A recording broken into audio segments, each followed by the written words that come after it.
നമസ്കാരം. VBC പ്രാദേശിക വാർത്തകൾ ആരംഭിക്കുന്നു. ആദ്യം പ്രധാന വാർത്തകൾ. പുളിമൂട്ടിൽ സെൽസ്, കോട്ടയം, തൊടുപുഴ, തൃശൂർ.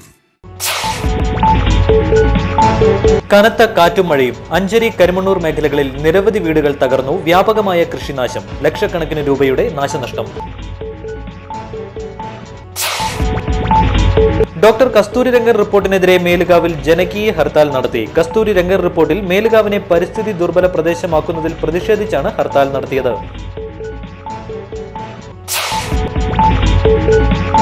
പട്ടികജാതി വികസന വകുപ്പ് എഞ്ചിനീയറിംഗ് വിദ്യാർത്ഥികൾക്കുള്ള ലാപ്ടോപ്പുകൾ വിതരണം ചെയ്തു. വിതരണോദ്ഘാടനം മന്ത്രി PJ ജോസഫ് നിർവഹിച്ചു.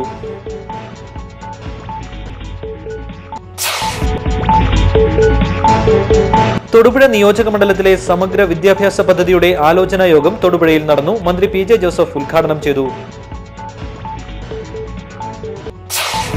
മലയോര ജില്ലകളിലെ അടിസ്ഥാന സൗകര്യ വികസനത്തിന് സർക്കാർ പ്രാധാന്യം നൽകുമെന്ന് മന്ത്രി KC ജോസഫ് കളക്ടറേറ്റ് കോൺഫറൻസ് ഹാളിൽ ആസൂത്രണ സമിതി സെക്രട്ടേറിയറ്റ് മന്ദിരത്തിന്റെ ശിലാസ്ഥാപനം നിർവഹിച്ച് സംസാരിക്കുകയായിരുന്നു അദ്ദേഹം.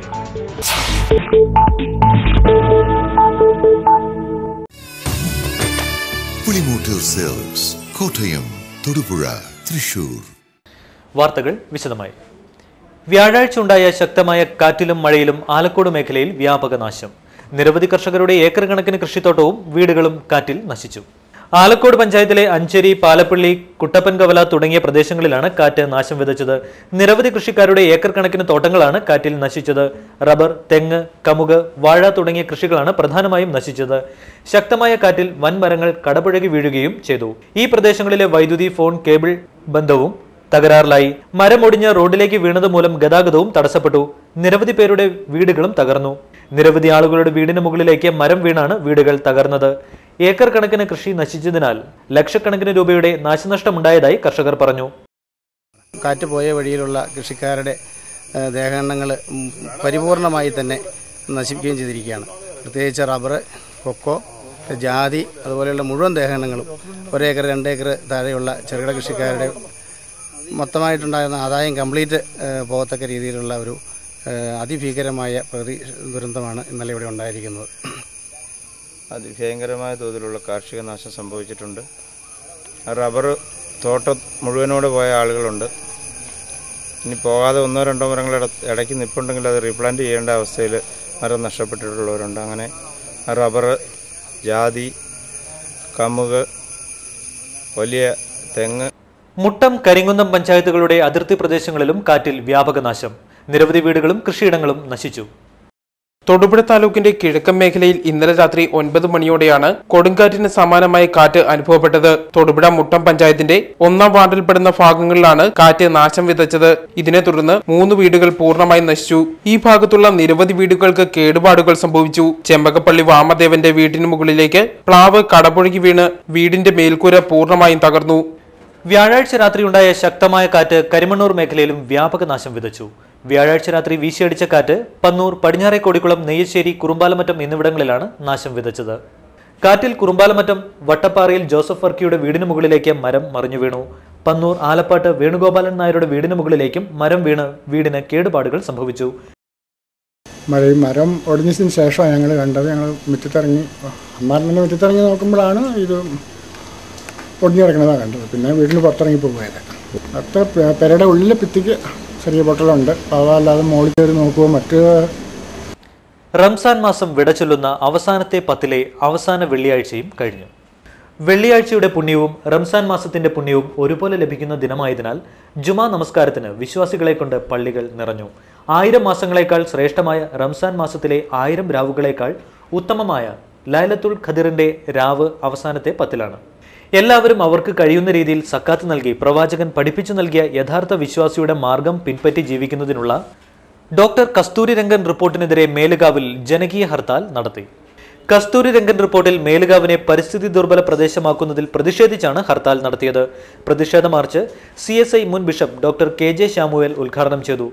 സെന്റ് തോമസ് പള്ളി വികാരി കുര്യാക്കോസ് നരിത്തൂക്കിൽ, അസിസ്റ്റന്റ് വികാരി George Nellikunnel, panchayat president Tessymol Mathew, vice president Sunny Mathew തുടങ്ങി വിവിധ നേതാക്കൾ നേതൃത്വം നൽകി.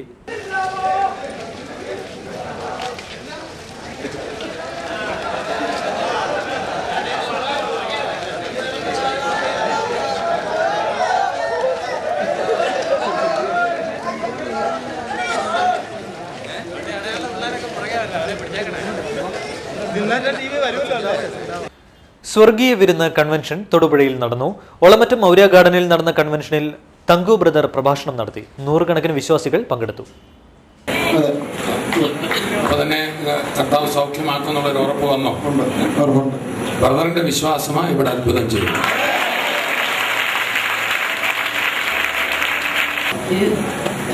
ഇപ്പം നല്ല ഫ്രീ ആയിട്ടുള്ള സൗഖ്യമാണ്. അടുത്തൊരു മീറ്റിങ്ങിലൂടെ വന്ന് ദൈവത്തിന്റെ ആത്മാവിനോട് പറഞ്ഞു ഈ സഹോദരി തൊടുപുഴയിൽ മതപരിവർത്തന പ്രവർത്തനങ്ങൾ നടത്തുന്നുവെന്ന് ആരോപിച്ച് യുവമോർച്ച പ്രവർത്തകർ പ്രതിഷേധ പ്രകടനം നടത്തി. തൊടുപുഴ മാരിയിൽ കലുങ്കിന് സമീപമുള്ള കൺവെൻഷൻ സെന്ററിലേക്കാണ് പ്രതിഷേധ പ്രകടനം നടത്തിയത്. പ്രകടനവുമായി എത്തിയ പ്രവർത്തകരെ പോലീസ് തടഞ്ഞത് നേരിയ സംഘർഷത്തിന് ഇടയാക്കി. തൊടുപുഴയുടെ വിവിധ പ്രദേശങ്ങളിൽ പ്രമുഖ പ്രൊട്ടസ്റ്റന്റ് സഭയുടെ നേതൃത്വത്തിൽ മതപരിവർത്തനം നടത്തുന്നതായി ആരോപിച്ചുകൊണ്ട് ഹിന്ദു സമുദായ സംഘടനകളും രംഗത്തെത്തിയിരുന്നു. ഇതിന്റെ തുടർച്ചയെന്നോണം കൺവെൻഷനിൽ പങ്കെടുക്കാനെത്തിയ സഭാ നേതാക്കളെ തടയുമെന്നുള്ള മുന്നറിയിപ്പുമായി നടത്തിയ പ്രകടനമാണ് സംഘർഷത്തിൽ കലാശിച്ചത്.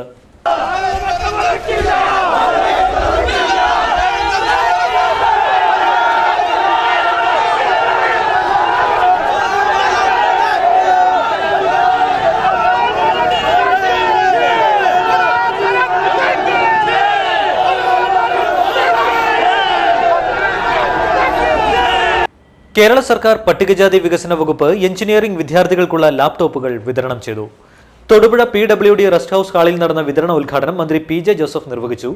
പഠന നിലവാരം ഉയർത്തുന്നതിന് വളരെ സഹായിക്കും. പഠനം കുറെ കൂടി എളുപ്പമാകും എന്നുള്ള കാര്യത്തിൽ സംശയമില്ല. ഗവൺമെന്റ് ഇത്തരത്തിലൊരു തീരുമാനം കൈക്കൊണ്ടത് പട്ടികജാതി വിദ്യാർത്ഥികൾക്ക് കൂടുതൽ പഠന സൗകര്യം ഉണ്ടാകുക എന്നുള്ള ലക്ഷ്യത്തോടു കൂടിയിട്ടാണ് ഈ കാര്യത്തിൽ.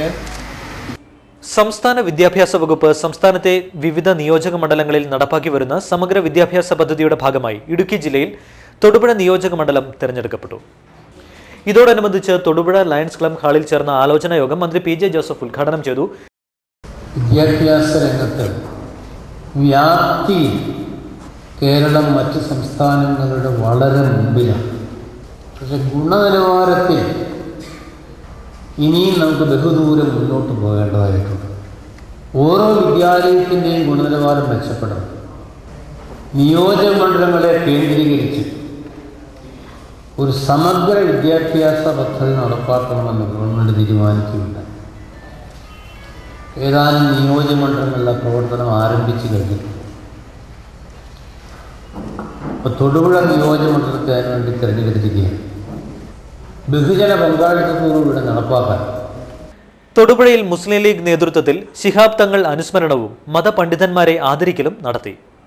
തൊടുപുഴ ലീഗ് ഹൌസിൽ നടന്ന അനുസ്മരണം മുസ്ലിം ലീഗ് സംസ്ഥാന സെക്രട്ടറി TM സലീം ഉദ്ഘാടനം ചെയ്തു. സമൂഹത്തിൽ ബുദ്ധിമുട്ട് അനുഭവിക്കുന്ന ജനങ്ങളെ സഹായിക്കുക, എല്ലാ വിഭാഗത്തിലും പെട്ട ജനങ്ങളെ സഹായിക്കുക എന്ന ലക്ഷ്യത്തിൽ ഏറെ നാളുകളായി ഒരു രാഷ്ട്രീയ പാർട്ടി മറ്റൊരു രാഷ്ട്രീയ പാർട്ടിയും ചെയ്യാത്ത മാതൃകയായി മുസ്ലിം ലീഗ് പാർട്ടി മുന്നോട്ട് പോയി. കാലത്തിനനുസൃതമായി തൊടുപുഴ മുനിസിപ്പൽ ബസ് സ്റ്റാൻഡിലെ 48ഓളം വ്യാപാര സ്ഥാപനങ്ങളിൽ 2 ദിവസമായി വൈദ്യുത വിതരണം തടസ്സപ്പെട്ടു. നഗരസഭ വക കെട്ടിടത്തിൽ പ്രവർത്തിക്കുന്ന സ്ഥാപനങ്ങൾക്കാണ് ഇങ്ങനെ ഒരു ദുരവസ്ഥ വന്നു ചേർന്നിരിക്കുന്നത്. വൈദ്യുതി കണക്ഷൻ നൽകുന്നതിന് സ്ഥാപിച്ചിരിക്കുന്ന കേബിളിനുണ്ടായ തകരാറാണ് പ്രശ്നത്തിന് കാരണമായിരിക്കുന്നത്. നഗരസഭയാണ് തകരാർ പരിഹരിക്കേണ്ടതെന്ന നിലപാടിലാണ് KSEB. കേബിളിൻ്റെ കംപ്ലൈൻറ്റ് നമുക്ക് ബോധ്യമായപ്പോൾ മുനിസിപ്പാലിറ്റി നോട്ടീസ് കൊടുത്തിട്ടുണ്ട്. അത് വാങ്ങാനുള്ള അറേഞ്ച്മെൻറ്റ് മുനിസിപ്പാലിറ്റി ചെയ്തിട്ടുണ്ടെന്നാണ് അസിസ്റ്റന്റ് എക്സിക്യൂട്ടീവ് പറഞ്ഞിരിക്കുന്നത്. വാങ്ങി കേബിൾ എത്തിക്കഴിഞ്ഞാൽ എത്രയും പെട്ടെന്ന് ഇന്നലെ രാവിലെയാണ് ഒരു കംപ്ലൈൻറ്റ് പറഞ്ഞത്. ഇന്നലെ രാവിലെ ഇങ്ങനെ നോക്കി ട്രാൻസ്ഫോമർ ഓഫീസ് പോയി, DOBs പോയി, ഫീഡർ ട്രിപ്പായി, ഇതെല്ലാം പരിശോധിച്ച് കഴിഞ്ഞാൽ കേബിൾ അഴിച്ചു വിട്ട് നോക്കിയപ്പോഴാണ് ഇതിൽ നിൽക്കാത്ത ഒരവസ്ഥ കണ്ടത്. ഇതേസമയം തകരാർ പരിഹരിക്കുന്നതിന് നഗരസഭ കരാറുകാരനെ ഏർപ്പെടുത്തിയതായും പറയപ്പെടുന്നു. എന്തായാലും വൈദ്യുതി മുടങ്ങിയതിൽ വ്യാപാരികൾ ശക്തമായി പ്രതിഷേധിച്ചു. ഇരുപതോളം കടകളിൽ 2.5 ദിവസമായിട്ട് കറണ്ടില്ല. നമ്മൾ KSEB ചെന്ന് പരാതിപ്പെട്ടപ്പോൾ അത് മുനിസിപ്പാലിറ്റിയുടെ തകരാറ് കൊണ്ടാണ് കറണ്ടില്ലാത്തതെന്നാണ് പറഞ്ഞത്. മുനിസിപ്പാലിറ്റിയാണ് ഇവിടെ കേബിൾ വലിച്ചേക്കുന്നതാണ് KSEB പറയുന്നത്. മുനിസിപ്പാലിറ്റിയിൽ ഇന്ന് പരാതി പറഞ്ഞപ്പോൾ നന്നാക്കാമെന്ന് പറയുന്നതല്ലാതെ ഇതുവരെ നന്നാക്കിയിട്ടില്ല. DSTA ഇടുക്കി ജില്ലാ കമ്മിറ്റിയുടെ നേതൃത്വത്തിൽ സംസ്ഥാന ഗവൺമെന്റിന്റെ വിദ്യാഭ്യാസ നയങ്ങൾക്കെതിരെ ഇടുക്കി DD ഓഫീസിന് മുന്നിൽ ധർണ നടത്തി. ഇടുക്കി ജില്ലാ സെക്രട്ടറി J പ്രസാദ് ധർണ ഉദ്ഘാടനം ചെയ്തു. എയ്ഡഡ് മേഖല അനുഭവിക്കുന്ന അടിസ്ഥാനപരമായ പ്രശ്നങ്ങളെ വേണ്ട തക്കതായിട്ടുള്ള നിർദ്ദേശങ്ങളും മറ്റും നൽകാതെ എയ്ഡഡ് മേഖലയിൽ ജോലി ചെയ്യുന്ന ആളുകളെ വളരെ കഷ്ടപ്പെടുത്തുന്ന രീതിയിലുള്ള അവസ്ഥയാണ് ഉണ്ടായിരിക്കുന്നത്. ഈ അവസ്ഥയ്ക്കൊരു മാറ്റമുണ്ടാക്കുക എന്നുള്ള ഉദ്ദേശത്തോടു കൂടിയാണ് DSTA ജില്ലാ വിദ്യാഭ്യാസ ഓഫീസുകളുടെ മുമ്പിൽ ഇപ്രകാരം ഒരു ധർണ സംഘടിപ്പിക്കുന്നത്. സംസ്ഥാന സർക്കാർ കൊണ്ടുവന്നിട്ടുള്ള പുതിയ മലയോര ജില്ലകളിലെ അടിസ്ഥാന സൗകര്യ വികസനത്തിന് സർക്കാർ പ്രാധാന്യം നൽകുമെന്ന് മന്ത്രി KC ജോസഫ്. കളക്ടറേറ്റ് കോൺഫറൻസ് ഹാളിൽ ആസൂത്രണ സമിതി സെക്രട്ടേറിയറ്റ് മന്ദിരത്തിന്റെ ശിലാസ്ഥാപനം ഉദ്ഘാടനം ചെയ്ത് സംസാരിക്കുകയായിരുന്നു അദ്ദേഹം. സംസ്ഥാന ഗവൺമെന്റ് ആണെങ്കിൽ ഒരു സാമ്പത്തിക വർഷം ആരംഭിക്കുമ്പോൾ ഏപ്രിൽ 1 മുതൽ നടത്തിപ്പ് ആരംഭിക്കാൻ സാധിക്കും. കാരണം ഫെബ്രുവരി മാസത്തിൽ ബജറ്റ് അവതരിപ്പിക്കും. ബജറ്റ് അവതരിപ്പിച്ച നടപടി പൂർത്തിയായാൽ സാമ്പത്തിക വർഷം ആരംഭിക്കുമ്പോൾ സംസ്ഥാന ഗവൺമെന്റ് പ്ലാൻ ആരംഭിക്കും. അതുപോലെ 2014-15 മുതൽ ഗ്രാമ ബ്ലോക്ക് ജില്ലാ പഞ്ചായത്തുകൾക്കും ഏപ്രിൽ മാസം ആരംഭിക്കുമ്പോൾ ഈ പദ്ധതി ആരംഭിക്കാൻ സാധിക്കും. അത് ഈ രംഗത്തുണ്ടായ ഒരു വലിയ നേട്ടമാണ്.